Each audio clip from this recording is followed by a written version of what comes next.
There's a lot that goes into clean movement in Destiny. I've mentioned before that one of the biggest skill gaps in the game for both PvP and PvE is movement, so today we're going to go over how to think about movement, alongside some tips and tricks to help you understand why movement is so important and so powerful. The core of good movement can be broken down into two simple concepts. First, know where you need to be and when, and then use whatever you have to get there. That's pretty straightforward, but there's a lot of minutia involved, so let's talk about that a bit more. I know it's not a super exciting topic for everybody, but you absolutely need to think about movement properly before you're able to successfully implement any advanced techniques or polish the finer details. If you can do the movement tech, that's really cool, but if you can't be effective with it, you're kinda throwing.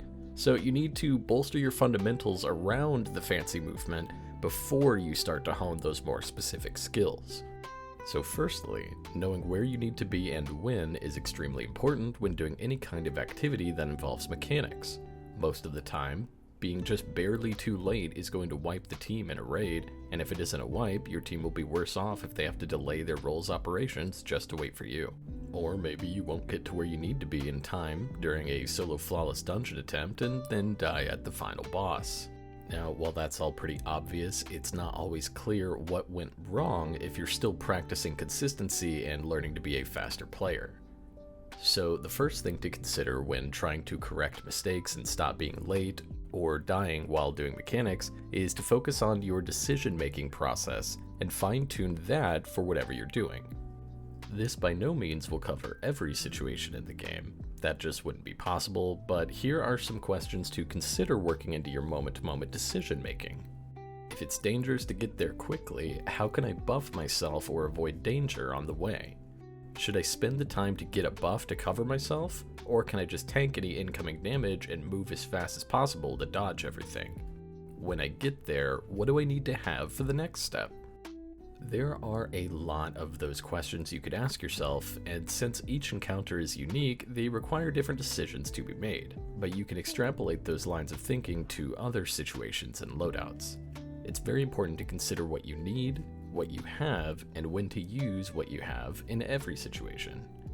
Proper ability and buff timing will make survival and movement so much easier and more consistent if you just plan ahead a little bit more.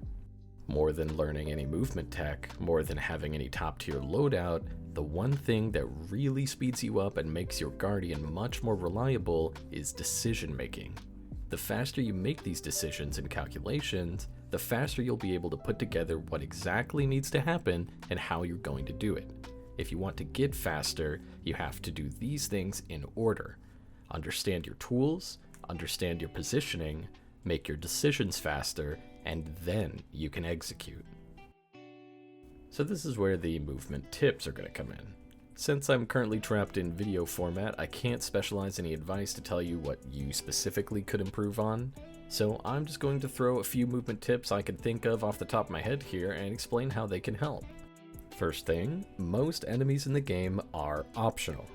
This is a pretty obvious one, but for whoever needs to hear it, good players generally are trying to go quickly, so they aren't concerning themselves with enemies at all unless there is a reason. Is the enemy a serious threat or will become a serious threat soon? Is the enemy required to be dealt with for a mechanic? Do I need to kill that enemy to proc a buff? Does the enemy need to die for us to progress? If the answer to all of those is no, there's really not much of a reason to shoot at them. The best example for this is in strikes. In GMs, it's usually a good idea to kill most or all of the enemies since even one red bar sniper can mess you up sometimes. But at lower difficulties, I'm sure you've seen people eager edge past everything, kill the boss, and leave everything else behind. As a general rule, a lot of enemies are optional, especially on lower difficulties where a red bar will pose no threat at all and will more so be used as fuel for something like maybe heal clip or an ability loop like skullfort punches or stacking combination blow. Wasting your time killing adds when you could be getting to a better position, supporting your team, or getting ready for mechanics is going to make you much less effective and a lot slower. This isn't to say you should never kill red bars, but if there's really no benefit to finding an enemy, it'd be a big waste of time and ammo to not just skip them. Next tip is regarding eager edge.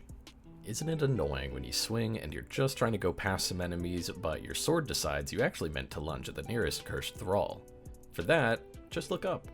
If you look up, the enemies won't be able to be targeted by eager edge as easily. Sometimes if the enemies are close enough, you'll still get some weird tracking, but looking up as much as you can before you swing is going to help you out a ton.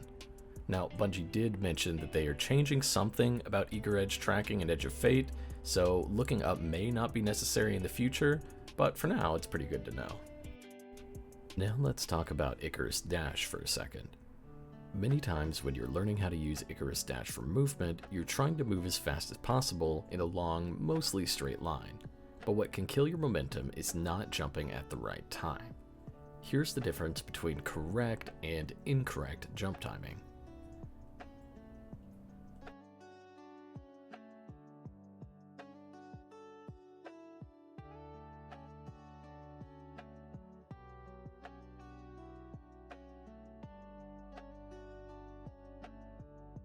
And here is exactly when you should be jumping, which is right before you dash. Now, depending on where you want to go, this may change for the situation, but that's something you can experiment with and adjust as you get more experience. Additionally, Icorus Dash is fantastic for turning corners super fast in a pinch. Your air control during the dash is perfect, and you can just turn whatever direction you want, and you'll instantly get some momentum in that direction. Also, Icorus Dash negates environmental collision damage. Those are the important ones I wanted to hit for this video, but I've got a few more small tricks for you, so here's one for Titans. You can conserve some momentum from eager edge during the charge up for Thunder Crash, which then gets you some extra speed and distance. It's really helpful if you're in a traversal section where you don't need your super.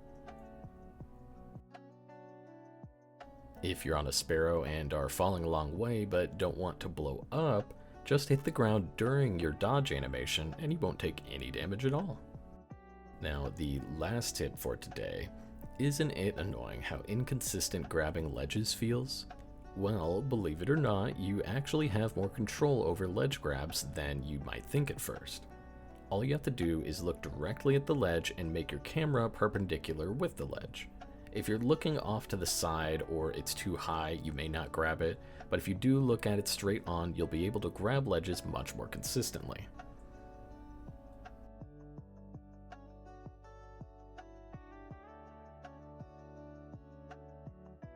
So that's all for today. Hopefully the breakdown of the decision-making process around movement was helpful, and I'm sure someone out there will get use out of the smaller tips. I think anyone looking to up their game should take a look at their movement decisions and see what can be worked on further.